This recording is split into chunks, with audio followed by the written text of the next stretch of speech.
pharmohub.pk. Assalamu alaikum everyone. I hope you all will be doing good. Today our topic is continuing pharmaceutical education, CPE. In 2023, this is really important for us to know, to understand what is continuing pharmaceutical education, what is its purpose and what's the future is. So starting with CPE program है क्या? CPE programme basically होता ही है कि आप अपनी, पहले ऐसा होता था कि सिर्फ ग्रेजुएशन लेवल के बाद जो है आप इसमें एनरोल होते थे और सारी चीज़ें होती थी, लेकिन जैसे जैसे अब चीज़ें इवॉल्व हुई हैं, न्यू कंसेप्ट्स आए हैं, तो अब अंडर ग्रेजुएट लेवल पे भी इसको फोकस किया जा रहा है कि अगर आपके पास टाइम है अपनी स्टडीज़ से हट के, तो आप एडवांसमेंट्स पे काम कर सकते हो कि जो लेटेस्ट चीज़ें चल रही हैं फील्ड में। बेसिकली इनका मकसद ये होता है कि अगर एक बंदे ने 1998 में पीएचडी कर ली और वो अभी एक जगह पे, या ये कह लेंगे एक फार्म डी है, एक बंदा 2005 में फार्म डी करके वो हॉस्पिटल सेटअप में आगे बैठ गया। अब अगर तो वो एकेडमिक्स से रिलेटेड, अगर तो वो लेक्चरर है तो फिर तो डेफिनेटली वो एमफिल कर रहा होगा, वो पीएचडी कर रहा होगा। लेकिन अगर वो हॉस्पिटल में आके बैठ गया, अब उससे आगे क्या करना है? उसकी बेसिक एजुकेशन तो फार्म डी है, अगर वो आगे नहीं पढ़ता तो उसके लिए इन्होंने निकाला कि एक ऐसा सोल्यूशन होना चाहिए जिससे आपको एडवांसमेंट्स का पता चलता रहे अपनी फील्ड की, whether you are in hospital setup, whether you are in industry setup, आप किसी भी सेटअप में है, ताकि आपकी जो ग्रूमिंग है, जो आपकी वो टेक्निकल स्किल्स हैं, सॉफ्ट स्किल्स हैं, आपके कम्युनिकेशन स्किल्स, परफॉर्मेंस, इन सारी चीज़ों को इम्प्रूव किया जा सके। अब इसमें होता ये है कि कंटिन्यूइंग फार्मास्यूटिकल एजुकेशन कई मुल्कों में इम्प्लीमेंट हो चुकी है। पाकिस्तान में अभी इम्प्लीमेंट नहीं हुई, मे बी 1 साल में हो जाए, 2 में हो जाए। क्योंकि जब ये सारी सीट्स जो अभी वैकेंट है ये फिल होनी है, तो there will be a need कि फार्मासिस्ट को ट्रेनिंग दी जाए, उसके स्किल्स को एडवांस किया जाए। ठीक है, अब ये तो हमें समझ में आ गई कि सीपीई है क्या। सीपीई प्रोग्राम जो बेसिकली ऑनलाइन भी होते हैं, ऑफलाइन भी होते हैं। ऑनलाइन में भी आपके पास लिबर्टी होती है कि आपने अगर 1 घंटे का लिया तो आपका 1 क्रेडिट आवर हो गया, अगर 2 घंटे का अटेंड किया तो आपके 2 क्रेडिट आवर्स हो गए। वो आपके क्यूमुलेटिव काउंट होते हैं कि साल में आपने कितने क्रेडिट आवर्स की एक्स्ट्रा स्टडी की है। ये वर्चुअल भी हो सकता है यानी कि ऑनलाइन, और ये फेस टू फेस भी हो सकता है फिज़िकली। अब इसमें चलते हैं आगे कि स्कोप क्या है इसका। अब इसमें 2 तरह के होते हैं, हर कंट्री टू कंट्री वेरी करते हैं। जैसे अगर ऑस्ट्रेलिया में बात कर लें हम लोग, तो क्या होता है कि एंटीबायोटिक्स स्टीवर्डशिप पे ज़्यादा काम किया जाता है कि क्या एंटीबायोटिक्स जो हैं वो किस तरह से प्रिस्क्राइब करनी चाहिए, उनकी रेशनल प्रिस्क्राइबिंग पे काम किया जाता है। अगर ओवर प्रिस्क्राइबिंग तो नहीं हो रही, इरेशनल प्रिस्क्राइबिंग तो नहीं हो रही, क्या वो पेशेंट्स जिनको हम लोग लोअर डोज दे सकते थे या लोअर एंटीबायोटिक दे सकते थे, क्या उनको हम लोग जो है अब ब्रॉड स्पेक्ट्रम पे तो नहीं ले आए। ये सारी चीज़ों पे ऑस्ट्रेलिया पे ज़्यादा फोकस चल रहा है। अब अमेरिका में काम पे फोकस चल रहा है क्योंकि वो इन चीज़ों से ऊपर निकल चुके हैं, तो वहाँ पे ज़्यादा फोकस चल रहा है कि क्या नई टेक्नोलॉजीज़ हैं, जो कि आप जिस तरह अब आजकल आर्टिफिशियल इंटेलिजेंस का दौर है, एआई। अब एआई की इतनी एडवांसमेंट्स आ चुकी हैं, इतनी एडवांसमेंट्स आ चुकी हैं कि शायद जो हमारी जनरेशन है इसको समझने में ही उम्र लग जाएगी। इतनी एडवांसमेंट्स आ चुकी हैं कि हम लोग अभी, जब तक वो, we are third world country, जब तक अमेरिका से पाकिस्तान चीज़ें प्रोसेस होके आएंगी, जब तक ब्रिटेन से आएंगी, ऑस्ट्रेलिया से आएंगी, तब तक बहुत हम लोग पीछे रह चुके होंगे। लेकिन अगर हम लोग अपने एजुकेशन को साथ साथ कंटिन्यू करते हैं, in case of continuing pharmaceutical education, तो हम लोग उन लोगों की पेस से चल रहे होंगे जो फर्स्ट वर्ल्ड कंट्रीज़ है। क्योंकि वो भी सेम इन्हीं कोर्सेज से चीज़ें सीख रहे हैं। उनकी यूनिवर्सिटीज़ में भी कोई एआई टेक्नोलॉजी इंप्लीमेंट नहीं हुई, they are learning the same way, जो कि हम भी उन्हीं कोर्सेज से सीख सकते हैं। क्योंकि ये स्टैनफोर्ड के कोर्सेज हैं, ये एएसएचपी के कोर्सेज हैं जो कि वर्ल्ड एक्रेडिटेड हैं। वही वो लोग पढ़ते हैं, वही हम लोग पढ़ सकते हैं, लेकिन हमें एक्स्ट्रा एफर्ट करनी पड़ेगी। उनके लिए वो चीज़ें रेडिली अवेलेबल हैं। This is the only difference. मैं पहले भी अक्सर ये बात करता हूँ कि AI will not replace humans, AI will replace those who don't know how to use AI. Artificial intelligence कभी भी ह्यूमंस को रिप्लेस नहीं करेगी, ये सिर्फ उन लोगों को रिप्लेस कर देगी जो इसको यूज़ नहीं करते। अब आगे चलते हैं कि स्कोप तो हमने देख लिया कि सीपीई का क्या है। कि अगर पाकिस्तान है, पाकिस्तान में इस टाइम किस चीज़ की सबसे ज़्यादा ज़रूरत है? पाकिस्तान में इस टाइम सबसे ज़्यादा ज़रूरत है जो एडीआरस हैं उनको कंट्रोल करने की। आप डेली प्रेस्क्रिप्शंस देखते हो, डेली मिस्टेक्स निकलती हैं, उसमें एडीआरस आ रहे हैं, ड्रग ड्रग इंटरेक्शंस आ रहे हैं। एक पेशेंट को 10-10 ड्रग्स लिखी हुई हैं, उनका कोई प्रिस्क्राइबर डजंट नो इसमें क्या जो है वो एडीआर हो सकता है, क्या नहीं हो सकता। ही डजंट पे हीट। लेकिन जो है जब पाकिस्तान में अगर सीपीई आती है तो उस पर एडीआर पे बहुत काम हो सकता है, उस पर फार्माकोविजिलेंस पे बहुत काम हो सकता है। सो ये country to country, need to need vary करती है। अब आगे चलते हैं कि सीपी स्टेटमेंट क्या है। जैसे आपका यूनिवर्सिटी में 5 साल के बाद ट्रांसक्रिप्ट बनती है, उसी तरह ही सीपी स्टेटमेंट होती है जो कि कई सालों की होती है। ये through out your life time हो सकता है आप 20 साल की भी आपकी ट्रांसक्रिप्ट जो है वो बन सकती है कि आपने 20 साल में कितने जो है वो क्रेडिट आवर्स की स्टडी की है। अब ये स्टेटमेंट जो है वो दो तरह से बनती है। कुछ अदारे जो हैं, मैं बहुत आसान लैंग्वेज में समझा रहा हूँ ताकि हर एक को समझ में आ जाए। अगर कुछ अदारे जो हैं, जिनमें स्टैनफोर्ड एक एग्जांपल ले लेते हैं, एक ASHP ले लेते हैं। ASHP क्या है? American society of hospital pharmacist, और स्टैनफोर्ड का तो एवरीवन नोस। अब ये अदारे क्या करते हैं कि वो ये कहते हैं कि हम लोग जो है अपनी ट्रांसक्रिप्ट भी देते हैं और हम आपके क्रेडिट्स को रिपोर्ट भी कर देते हैं। अब इसको और आसान लैंग्वेज में समझाऊँ तो वो ये है कि जिस तरह अगर आप एक्रेडिटेड यूनिवर्सिटी से पढ़ रहे हो तो डिपार्टमेंट आपको कहता है कि डिग्री भी हम आपको दे देंगे उस यूनिवर्सिटी की जिससे एक्रीडेशन है हमारी, और हम आपको अपना सर्टिफिकेट भी दे देंगे। Now you are getting my point कि आप अगर लेट्स सपोज आप फार्मासिस्ट हैं, ठीक है, आपने अख्तर सईद गुलाब देवी किसी भी इंस्टीट्यूट से फार्मेसी की है, तो जो कि एफिलिएटेड था पंजाब यूनिवर्सिटी से, वो आपको ये कहेगा कि हम आपके जो क्रेडिट्स हैं वो रिपोर्ट कर देंगे पंजाब यूनिवर्सिटी को, और आपकी एक ट्रांसक्रिप्ट वहाँ से भी ले सकते हैं, और हम भी आपको जो है वो डिप्लोमा दे देंगे या सर्टिफिकेट दे देंगे, या इवन हम आपको लोकल ट्रांसक्रिप्ट भी बना के दे देंगे। ठीक है, अब यही काम होता है कंटिन्यूइंग फार्मास्यूटिकल एजुकेशन पे भी। उसमें क्या होता है कि जो है एक अदारा जिसको हम ये कहते हैं कि वो मॉनिटर करता है, सबसे ज़्यादा CPE मॉनिटर उसके पास आते हैं क्रेडिट्स। अगर तो वहाँ से आपने लेने हैं तो वो भी ऑप्शन अवेलेबल है, अगर आपने डायरेक्टली स्टैनफोर्ड से करने हैं तो वो भी आपके पास ऑप्शन अवेलेबल है। अच्छा, अब इसमें होता ये है कि ज़रूरी क्यों होती है CPE स्टेटमेंट? ज़रूरी इसलिए होती है कि अब जिस तरह पाकिस्तान में PMDC ने ये लगा दिया है कि जो डॉक्टर्स हैं या जो BDS वाले हैं वो क्या करेंगे कि वो एटलीस्ट 10 क्रेडिट आवर्स कंप्लीट करेंगे एवरी ईयर।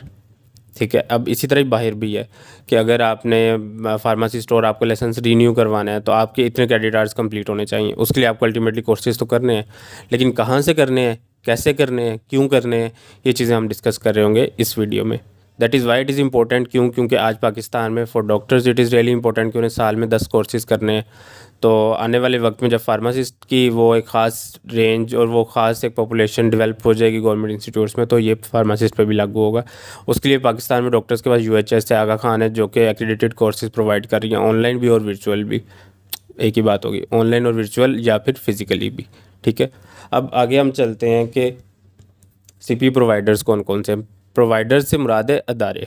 कौन कौन से अदारे हैं? ASHP की मैंने पहले बात की। ASHP जो है ये सबसे बड़ा अदारा है अमेरिका का। इसमें अमेरिका का रोल इसलिए सबसे ज़्यादा है क्योंकि फार्मेसी जो इस्टेब्लिश्ड है अब तक सबसे ज़्यादा दुनिया में अमेरिका में इस्टेब्लिश्ड है। अमेरिका के बाद जो है वो जर्मनी में है, फिर इस तरह से डिफरेंट कंट्रीज़ में, बट सबसे ज़्यादा वेल इस्टेब्लिश्ड रोल जो है वो अमेरिका में हॉस्पिटल फार्मासिस्ट का। इवन अगर आप बात कर लें Norway, Denmark, even in countries में फार्मासिस्ट की वो वैल्यू और वो रोल्स नहीं हैं जो कि अमेरिका में है, इसलिए पे सैलरीज भी डिफरेंट हैं। क्लिनिकल फार्मेसी का सेटअप जो है वो अमेरिका में बाकियों में भी नहीं है। तो बाकी कंट्रीज़ आहिस्ता आहिस्ता फॉलो कर रही हैं, जैसे जैसे स्टेप बाय स्टेप वो इम्प्रूव हो रही हैं। उसके बाद PTC आ गई, pharmacy times continuing education, American diabetes association, American heart association और स्टैनफोर्ड। अब ये मैंने वो अदारे लिखे हैं जो टॉप नॉच हैं, जिनसे ऊपर कोई नहीं है। इनके अलावा भी कुछ अदारे हैं जो टॉप नॉच हैं, जिसमें ACCP आता है, American college of clinical pharmacology, लेकिन वो पेड है, उसका कोई कोर्स फ्री नहीं है। तो यू हैव टू पे at least $250, $300 for a course, which is too much. Honestly, that is too much for a mediocre pharmacist or even for an upper class pharmacist. $250 और $300 on an online course, जिसकी शायद अभी पाकिस्तान में वो worth नहीं हो, आने वाले सालों में बन जाए, तो ये बहुत ज़्यादा है। अच्छा, अब ये तो थे वो प्रोवाइडर्स जो कि ACPE के एक्रेडिटेड कोर्सेज देते हैं। अब ACPE क्या है? अब ACPE is same like UHS। जैसे UHS है कि अगर डिफरेंट अदारे MBBS करवा रहे हैं तो वो रिपोर्ट करेंगे UHS को, इसी तरह ही जो ACPE है ये भी नेशनल एजेंसी है जो कि आपके क्रेडिट आवर्स को स्टोर करती है, और इनका एक प्रोग्राम है जिसको कहते हैं ये CPE मॉनिटर। उससे क्या होता है कि उससे आपको आपकी ट्रांसक्रिप्ट मिलती है कि आपने इतने सालों में इतने कोर्सेज किए और इतने आपके क्रेडिट आवर्स बन गए। ठीक है, अब ACPE की टर्म समझ में आ गई है कि ACPE क्या है कि एक्रेडिटेशन काउंसिल है फार्मेसी एजुकेशन की, कि जितने भी उसमें अब दो चीज़ें आती हैं इसमें, एक प्रोवाइडर्स भी आते हैं और वो लोग भी आते हैं जो लर्नर्स हैं। प्रोवाइडर्स कौन से हैं? स्टैनफोर्ड हो गया, ASHP हो गया और ADA हो गया, जो भी हमने पीछे देखे हैं। और लर्नर्स कौन है? हम लोग हैं जिन्होंने कोर्सेज करने हैं। अब होता ये है कि इसकी आगे एक सब डिवीज़न है NABP, national association boards of pharmacy, जो कि हमारा सारा डाटा मेंटेन करती है और डाटा रखती है अपने पास।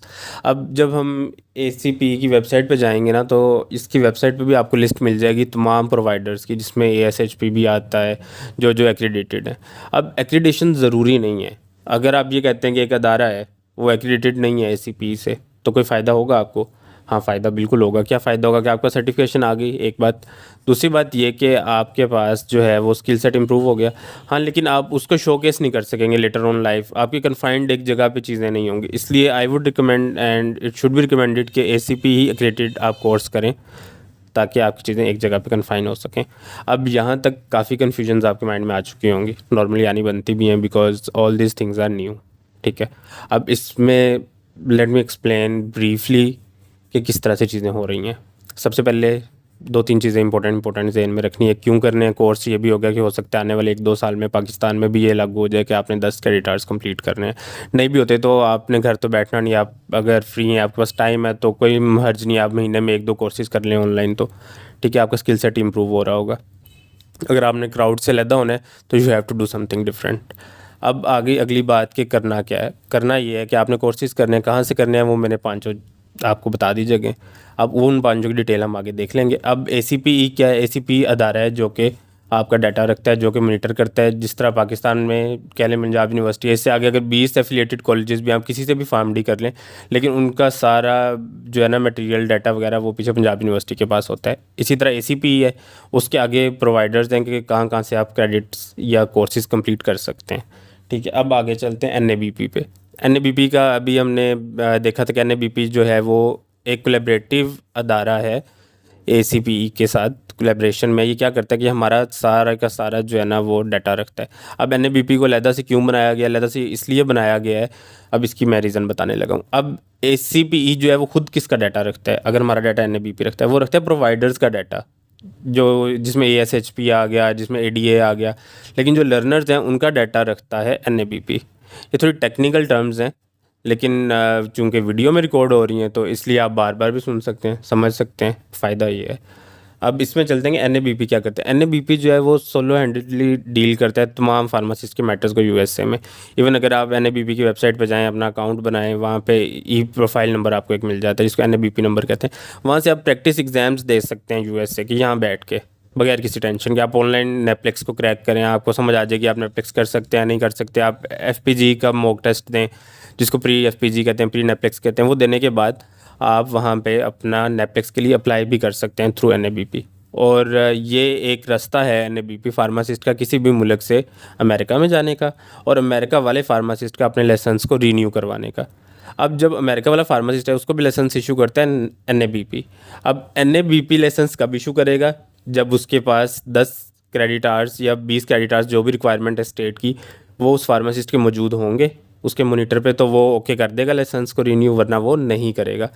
That is why you get it कि क्यों लर्नर्स का डाटा जो है NABP के पास आता है। क्यों? क्योंकि वो सोलो हैंडेडली डील करता है तमाम फार्मासिस्ट के मैटर्स को। अब अगर NABP के पास डाटा आ गया, उसने देखा कि जी ये फार्मासिस्ट है, इसने क्रेडिट आवर्स कंप्लीट कर लिए हुए, मेरे मोनीटर पे शो हो रहे हैं, तो देन डेफिनेटली उसको लाइसेंस रीन्यू हो जाएगा। तो ये कंपल्सरी रिक्वायरमेंट होती है अमेरिका में। अब ये आ गया कि ट्रांसक्रिप्ट होती कैसी है? ट्रांसक्रिप्ट ऐसी होती है, इसमें अगर आप डेट्स को देखें तो you will get to know कि 2021, आगे कुछ कोर्सेज में 20 की भी आएंगी। तो at that time I was in my 4th year, जब मैंने इस फील्ड को एक्सप्लोर किया और इस सब चीज़ों को लेके चला आगे। तो it's been 3 years now I am into this. तो ये सब इसी तरह ही मुमकिन है कि अगर आप अर्ली स्टेजेस पे आ जाओगे तो आपके पास जो है वो स्किल सेट और नॉलेज बहुत बेहतर होगा एज़ कम्पेयर टू दैट कि आप 5 साल बाद शुरू करो। बहुत सी चीज़ें आप सीख जाते हो, बहुत से डिफरेंट आपको वो डायनामिक्स जो शायद आपके कलीग्स अगले 5 साल में भी ना सीख सकें, या आपके जो पीयर्स हैं उनको अगले 10 साल में भी ना पता चले कि इंडस्ट्री में हो क्या रहा है, क्या रेवोल्यूशंस आ रही हैं। अमेरिका में क्या रेवोल्यूशंस आ रही हैं आपको यहाँ बैठ के पता है। और इसका फ़ायदा क्या है? इसका फ़ायदा ये कि आपका सेल्फ नॉलेज इंप्रूव हो रहा है, आपकी कम्युनिकेशन इंप्रूव हो रही है, आप सॉलिड ग्राउंड्स पे बात कर रहे हो, आपको पता है कि फ्यूचर क्या लेके आ रहा है, आप उस मुताबिक तैयार हो रहे हो। नॉट लाइक डैट कि अब आ गया तो करना पड़ गया। You know what's coming, you are prepared for that. ये CPE इस तरह से मोनीटर आता है। ये पूरी आपकी एक्टिविटी ट्रांसक्रिप्ट है। ये 2021 से लेके 2050 तक, 60 तक, 70 तक, जब तक भी जो है वो मैं ज़िंदा हूँ और कोर्सेज कर रहा हूँ, ये चलती रहेगी। So this is how you get your transcript. अब ये ट्रांसक्रिप्ट वैलिड है, आप इसको हर जगह पे शो कर सकते हो, आप इसको अपने CV में शोकेस कर सकते हो, आप इसको LinkedIn wherever you want you can showcase this. क्योंकि ये आपकी एक लाइफ टाइम अचीवमेंट आपके साथ साथ चलती जा रही है। यूनिवर्सिटी तो 5 साल में ख़त्म होगी, लेकिन ये कभी ख़त्म नहीं होगी। ये जैसे जैसे आप ऑनवर्ड्स करते जाएंगे, ये 2021 से शुरू होकर 22, 23, 24, 25, 26, अगर आपने पहले नहीं किया तो अब अपना जर्नी स्टार्ट कर लें। तो ये है एक प्रोफेशनल वे। अब अगर यहाँ पे मैंने सिर्फ कोई एक छोटा सा दायरा पकड़ा होता जहाँ से मैं कंटिन्यूइंग एजुकेशन के 2-3 कोर्सेज कर लेता, लेकिन वो जब इधर मॉनिटर पे ही ना आते तो मेरे किस काम के। तो इसलिए ज़रूरी ये है कि ACPE एक्रेडिटेड कोर्सेज किए जाएं ताकि वो आपके मॉनिटर पे भी रिफ्लेक्ट हों। Now you get my point कि क्यों ज़रूरत है हमें ACPE एक्रेडिटेड कोर्सेज करने की, और उनके मैंने क्यों पहले 5 इदारों के नाम दे दिए। ये वो हैं जो टॉप भी हैं, फ्री भी हैं, आप वहाँ से अपने कोर्सेज कर सकते हैं और वो इस मॉनिटर पे भी रिफ्लेक्ट हो जाएंगे। अब चलते हैं आगे ASHP की तरफ। ASHP क्या है कि ये सबसे बड़ा अदारा है हॉस्पिटल फार्मासिस्ट का दुनिया में। हमारे इवन जो शौकत खाना में अगर कभी आपने उसकी ऐड देखी हो, सिर्फ जो आती है ऐड के आप शौकत खाना में अप्लाई कर लें, उसके ऊपर भी इतना बड़ा गोल्डन कलर का उन्होंने ASHP एक्रीडेटेड लिखा होता है। क्यों लिखा होता है? क्योंकि ASHP गवर्न करता है तमाम रूल्स को जो कि हॉस्पिटल फार्मासिस्ट के लिए होते हैं। जो PGY1 PGY2 है, पोस्ट ग्रेजुएट रेजिडेंट्स हैं जो Y1 Y2 के, वो भी टोटली ASHP के कोर्सेज से एक्रीडेटेड होते हैं। इसी तरह जो हमारा आगा खान है वो भी ASHP एक्रीडेटेड है, और हमारा जो शिफा है वो भी। 3 ही अभी तक पाकिस्तान में जो कि ASHP से एक्रीडेटेड हॉस्पिटल्स हैं। तो इसका मतलब ये हुआ कि यहाँ पे जो हॉस्पिटल फार्मासिस्ट है उसका रोल वेल एस्टेब्लिश्ड है, कम्प्लीटली एस्टेब्लिश्ड है, क्लिनिकल और हॉस्पिटल फार्मासिस्ट का रोल। और यहाँ पे रेजिडेंसी भी करवाई जा रही है, यानी कि स्पेशलाइजेशन आपको करवाई जा रही है। आप स्पेशलाइजेशन हार्ट डिजीज़ में करना चाहते हो, किसी भी डिजीज़ में करना चाहते हो, तो वो करवाई जा रही है। अब इसमें जो है ASHP तो हो गया। अब ASHP जो है वो फ्री कोर्सेज भी प्रोवाइड करता है और पेड भी। वी आर लकी कि आज के दौर में ये फ्री प्रोवाइड कर रहा है, वरना पहले जो था, आई रिमेंबर सिर्फ 2 साल पहले की बात है, तो इसके जो कोर्सेज $650 पे थे, $450 पे थे। This was the price. इसका एक कोर्स था क्रिटिकल केयर का, that was around $650। But after Covid इन्होंने काफ़ी चीज़ें उन पर रिलैक्सेशन दी। मैंने जब वो कोर्स किया था डेट इंक्लूडेड 22 मॉड्यूल्स। वो बेसिकली एक सर्टिफिकेशन थी जिसमें 22 चैप्टर्स थे। That was like going through a complete book, और उसके सारे टेस्ट थे, असेसमेंट्स थी। When I applied for that the course was $650, but Covid में वो कोर्स हो गया free. So I got that certification इन $0। तो वो कोर्स फ्री हो गया था उन दिनों में। अब आई डोंट नो, अब दोबारा से उन्होंने कुछ उस पर चार्ज डाल दिए, $450 और समथिंग। तो इस तरह से जो है आपको बहुत से फ़ायदे हो जाते हैं जब आप चीज़ों से अपडेट रहते हैं।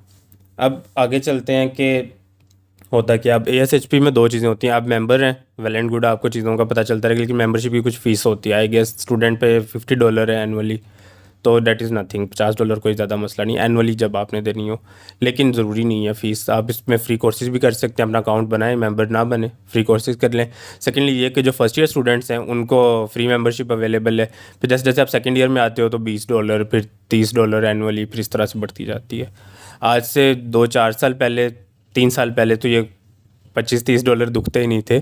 आज दुखते हैं, क्योंकि आज डॉलर 300 पे है, पहले डॉलर इतना महंगा नहीं था। सो अब करना क्या है कि ये वेबसाइट का लिंक दिया हुआ है ई लर्निंग का, इस पर क्लिक करना है, आपने वेबसाइट पे जाना है, अपना अकाउंट बनाना है, और कोर्सेज़ में जाना है, अपना कोर्स सेलेक्ट करना है, और उसे गो थ्रू करेंगे। उसके बाद एक असेसमेंट आएगी, आप वो क्लियर करें, आपको आपका सर्टिफिकेट भी मिल जाएगा। सर्टिफिकेट इस तरह का होता है, हर सर्टिफिकेट इस तरह का नहीं होता। ये तो एक इनका प्रीमियम कोर्स आया था पाकिस्तान के लिए, टिपिकली पाकिस्तान के लिए आफ्टर कोविड, तो I was a part of that. तो ये ग्लोबल एडवांसिंग फार्मेसी प्रैक्टिस का था। तो इसका ये ज़रा इस तरह का टिप टॉप सा सर्टिफिकेट है, क्योंकि ये ASHP ग्लोबल का कोर्स था। और नॉर्मली जो होते हैं वो इनका बस वही फार्मेसी कंटिन्यूइंग एजुकेशन का कोर्स का सर्टिफिकेट होता है। अब इसकी ट्रांसक्रिप्ट इस तरह से बनती है, जिस तरह भी आपने देखी पीछे NABP की, वो है एक आपकी थोरो ट्रांसक्रिप्ट जो कि आपके साथ लाइफ टाइम चलेगी। इसमें सिर्फ ASHP के आएंगे। ये एक लोकल ट्रांसक्रिप्ट है जिसमें सिर्फ ASHP से आपने जो कोर्सेज किए हैं वो डिपिक्ट हो रहे होंगे, लेकिन जो NABP है उसमें ASHP के भी आएंगे, अमेरिकन हार्ट एसोसिएशन के भी आएंगे। आपने जिस जिस जगह से भी कोर्स किया है ना, आपने NABP नंबर वहाँ पे लिखा था कोर्स करने के वक्त, जब सर्टिफिकेट आपको मिला आपने ओके किया तो कोर्स आपके NABP में रिपोर्ट हो गया। ठीक है, इसी तरह ASHP भी है कि जब आप कोर्स कंप्लीट करते हैं तो ये आपसे पूछते हैं कि आपने इस कोर्स को एक्रेडिटेड करवाना है तो आप अपना NABP नंबर लिख दें और ओके कर दें, वो कोर्स आपके NABP पे सेंड हो जाएगा। आगे PTC है, ये सबसे बेस्ट प्लेटफॉर्म है। क्यों? क्योंकि ये फ्री है, टोटली फ्री है, इस पे पैसे हैं ही नहीं। ये फार्मासिस्ट ने बनाया है, फार्मासिस्ट के लिए बनाया है। तो इस पे कोई पैसे नहीं है, कोई कुछ मसला है ही नहीं इस पे भी सर्टिफिकेट भी मिलता है, ट्रांसक्रिप्ट भी लोकल बनती है। इसका मज़े की चीज़ ये है कि फ्री में आपके सारे कोर्सेज रिपोर्ट हो रहे होते हैं मोनीटर पे। यानी कि आप NABP नंबर यहाँ पे दें तो आपके सारे कोर्सेज ऑटोमेटिकली मोनीटर पे भी जा रहे होते हैं। अब इसमें भी वही सेम है, करना कि साइन अप करना है, वेबसाइट दी हुई है और कोर्सेज करना आप स्टार्ट कर सकते हैं। हर कोर्स जो है वो इस पर फ्री है, कुछ एक दो शायद पेड हों, लेकिन ज़्यादातर जो है वो फ्री कोर्सेज हैं। आगे जो है ये इसका सर्टिफिकेट है, इस तरह से सर्टिफिकेट मिलता है। ज़्यादातर ये 2021 के हैं, because at that time Covid की वजह से बहुत टाइम था, बहुत कुछ करने के लिए टाइम था अवेलेबल। आजकल तो I have so many more things to see, to understand, to seek new horizons. ये 2 साल पुरानी चीज़ें हैं जो अब मैं बता रहा हूँ। तो अब जो अव्वली जो चीज़ें हैं वो they have a different horizon, they have a different magnitude, और वो चीज़ें हो रही हैं क्योंकि वो मेरी टोटली लिमिटेड प्रोफेशनल लाइफ पे हैं। ये चीज़ें वो हैं जो कि ओवरऑल प्रोफेशनल लाइफ में, so that is why I am sharing with everyone के ये चीज़ें पता होनी चाहिए हमें। अब आगे ये इसकी ट्रांसक्रिप्ट है, लोकल ट्रांसक्रिप्ट, जैसे मैंने बताया, जैसे ASHP की थी ट्रांसक्रिप्ट, इसी तरह इसकी भी लोकल ट्रांसक्रिप्ट है अगर आपको ये चाहिए। वैसे अगर आपने सारे मॉनिटर किए हैं, आपने सारे NABP पे डाले हुए हैं, तो कोई ज़रूरत नहीं है लोकल ट्रांसक्रिप्ट की। आपके सारे के सारे सर्टिफिकेट सब कुछ आपको NABP से ही मिल जाएगा। आगे आगे ADA is American diabetes association. बहुत से लोग ऐसे होते हैं लाइक मी जिनको कार्डियोमेटाबॉलिक में, जिसे कहते हैं ना, हद से ज़्यादा इंटरेस्ट होती है। So they are very close to ADA। मैंने 2017 में ADA पे काम करना शुरू किया था। ADA के साथ एक जॉइंट वेंचर किया था जिसमें फ़ंड रेज़ किया था बेसिकली डायबिटीज़ पेशेंट्स के लिए। उसमें यह था कि एक ऑनलाइन ब्लॉग बनाया जिस पे कि ऑनलाइन स्टॉल लगाया और सारी चीज़ें। I was allocated with some fund और उसमें कुछ मैंने डाले और वो एक ऑनलाइन स्टॉल लगाया गया जिस पे लोगों ने आके डोनेशंस की एंड ऑल दैट। फिर वो सारा फंड जो था वो क्या, फॉर डायबिटीज़ केयर, तो उसको इम्प्रूव करने के लिए। सो आई स्टार्टेड इन 2017। तो अभी रिसेंटली कुछ हद तक मैंने उस पर काम किया, but now I am not doing on that for a few reasons, क्योंकि टाइम नहीं होता। अब ADA का क्या काम है कि ADA में आपको डायबिटीज़ की तमाम इन्फॉर्मेशन मिल जाती है, well up to date information होती है। ADA की गाइडलाइंस हैं जो हम फाइनल ईयर में भी पढ़ते हैं। फाइनल ईयर में diabetes was a piece of cake for me. The reason was this के मैंने ADA से पढ़ी थी, और इवन जो हमारी स्लाइड्स में जो फ्लो चार्ट्स हैं वो सारे आउटडेटेड हैं। वो सब के सब जो हैं वो 2016-17 के हैं, 15-16 के हैं आई गेस, यस। तो 2021 में मैंने किया था PharmD फाइनल ईयर, तो 2021 वाली मैंने याद की थी चीज़ें। तो अब 2023 में फिर चेंज हो गई हैं। लेटेस्ट जो गाइडलाइंस आई हैं, I just went through them in previous days, अभी पिछले दिनों में ही आई हैं, तो वो टोटली डिफरेंट है। सो आई वुड रिकमेंड यू कि जो अभी फाइनल ईयर्स में है या अभी 4th ईयर में है, वो they don't read from notes directly. आप ADA की गाइडलाइंस डाउनलोड करो, पूरी बुक डाउनलोड हो जाती है, डायबिटीज़ केयर के नाम से है इनकी। तो एडवांस्ड केयर टू डायबिटीज़ इस तरह की है, रेड कलर की। तो उसमें आपको सारे अपडेटेड चीज़ें मिलेंगी कि किस तरह से आपने पेशेंट को काउंसल करना है, क्या उसके ट्रीटमेंट गाइडलाइंस हैं, A to Z हर चीज़ मिल जाएगी आपको उसमें। अपडेटेड फ्लो चार्ट्स मिल जाएंगे, अपडेटेड जो है वो एल्गोरिथम्स मिल जाएंगे सारे, जो कि अब अपडेटेड हैं 2023 में। और जो 2016 में उसमें और इनमें बहुत फ़र्क है, बहुत ज़्यादा फ़र्क है। अब ये है कि करना क्या है, ये मैंने आपको अगेन जो है वेबसाइट दे दी है। मुश्किल होता है ये वेबसाइट्स ढूंढना। ADA आप लिखेंगे, आपको ADA पे ये वेबसाइट नहीं मिलेगी कहीं भी। क्यों? क्योंकि आपको प्रोफेशनल एजुकेशन है, तो ADA से हट के आपको चलना होता है। अब किसी के माइंड में नहीं होता कि ADA से प्रोफेशनल एजुकेशन है ये वो फलां। क्यों? क्योंकि हम लोग इतने एडवांस नहीं होते हैं, यूज़र फ्रेंडली नहीं है टेक्नोलॉजी से, इसलिए। तो वेबसाइट आपको दे दिया, आपने अकाउंट बनाना है। वहाँ पे जब आप अकाउंट बनाते हैं ना, साइन अप करते हैं, वहीं पे आपसे ये सारी वेबसाइट जो मैंने बताई हैं, ये NABP का नंबर पूछ लेती हैं। अगर आपने बनाया हुआ NABP, आप वहीं से लिख के ओके कर देंगे, तो आप जैसे ही कोर्स कंप्लीट किया करेंगे, खुद ब खुद वो कोर्स NABP पे रिपोर्ट हो जाएगा। इस तरह से इसका कोर्स होता है। वो सर्टिफिकेट मिलता है प्रॉपर आपको, सर्टिफिकेट की डेट और सारी चीज़ें उस तरह से होती हैं। ये 2020 में किया था मैंने, बिकॉज ADA से मैं 2017 से लिंक था। बाकी चीज़ों में ASHP मैंने 2020 के मिड में शुरू किया था, जनवरी फरवरी में आई गेस।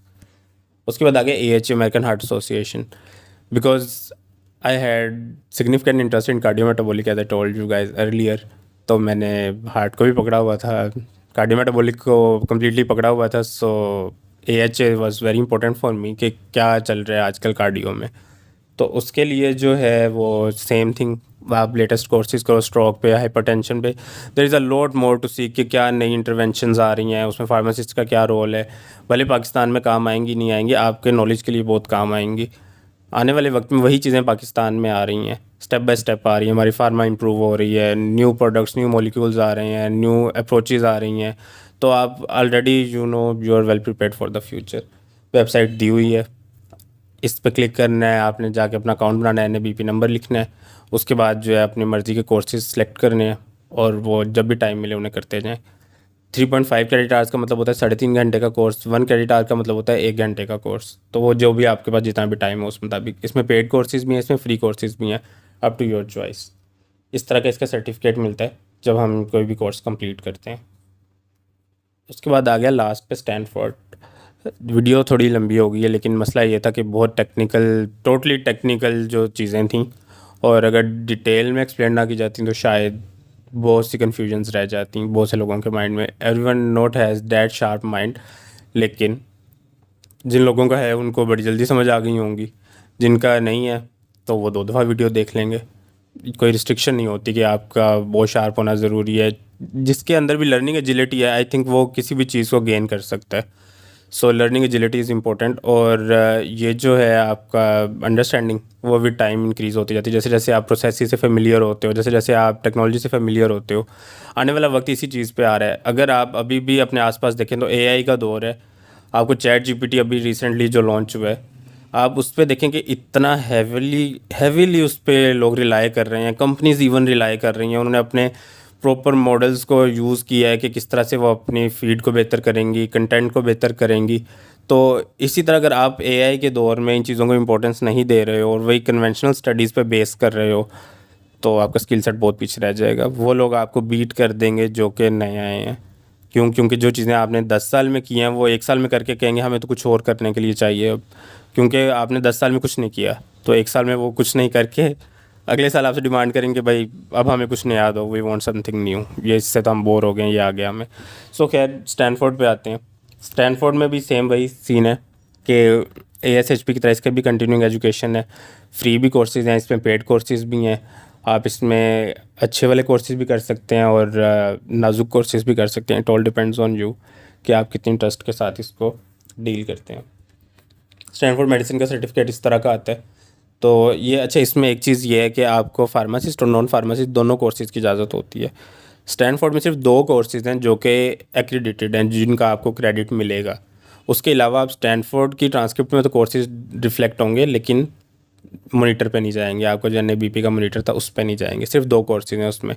एक उसमें जो है वो डायबिटीज़ का और एंटी माइक्रोबियल स्टीवर्डशिप का, ये 2 कोर्सेज़ हैं जो कि फार्मास्यूटिकली एक्रेडिटेड है ACP से, और वो मोनीटर पे भी जाते हैं। उसके अलावा कोई नहीं जाता, लेकिन कर आप सकते हैं। जैसे ये भी एक मैंने किया था।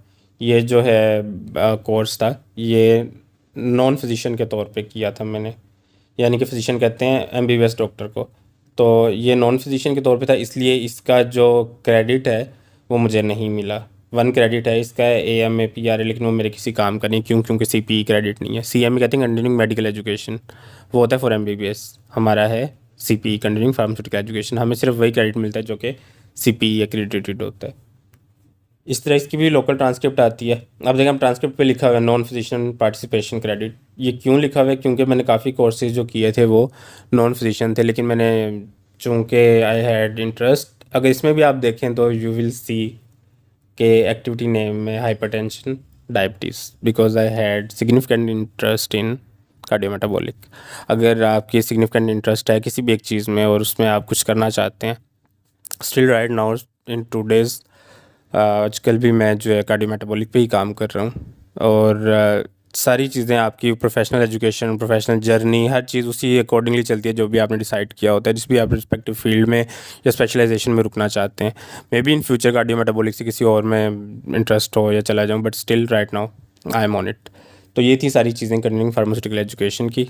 Still if you have any query you can ask, you have the email, you can ask anytime. Thank you so much.